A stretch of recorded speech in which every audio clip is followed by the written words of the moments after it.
Frigyes. Szomorúak vagyunk, akár egy hólapát. Hol találunk többé ennyire jó apát?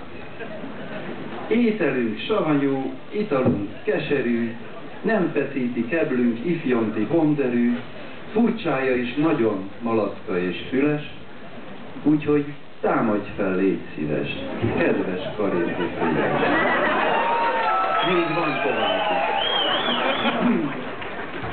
Mosolyogni kéne, mi meg csak vicsorgunk. Ömleni szeretnénk, közben alig csorgunk.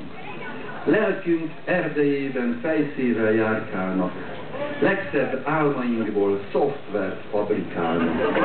Hiába bölcs bagoly, nyuszi hiába ügyes, úgyhogy támadj fel, légy szíves, kedves Karinti Frigyes.